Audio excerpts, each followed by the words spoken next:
one of the things that I think is so interesting about leadership, about business, management, organizational life, whether it's in the for-profit sector, the not-for-profit sector, whichever it is so many people base what they do and the decisions they make and the plans they implement on what they did in the past.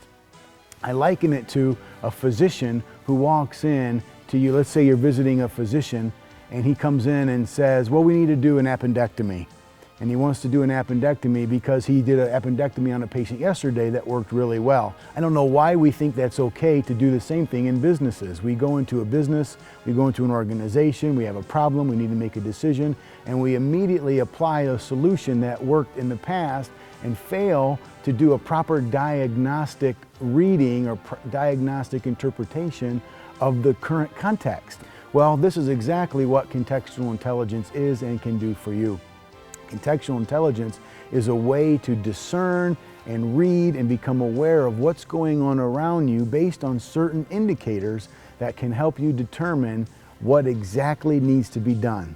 Contextual intelligence, in a nutshell, is our ability to read and discern what is going on around us in a given environment, in a given situation, so that we can use that information or use that diagnostic input to accurately assess what's going on around us. Contextual intelligence consists of 12 specific behaviors that we've identified through empirical-based research that contextually intelligent people consistently demonstrate. We can evaluate you on those 12 behaviors.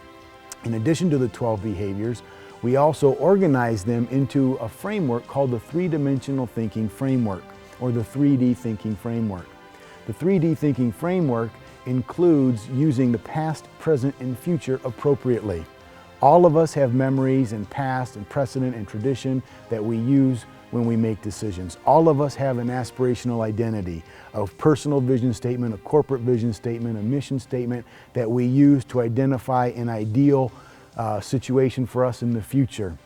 That's foresight. And then we also have insight, which is how we use hindsight and foresight to make decisions today, right now, in real time. The problem with most of this is that the past doesn't really exist and the future doesn't really exist. The only thing that really exists is the present. But yet we spend much of our time and much of our planning and decision making in the past or the future exactly where it doesn't need to be. Contextual intelligence is about leveraging hindsight, insight, and foresight simultaneously so that you can make the best decisions right now, today, in real time, and respond to change as it happens.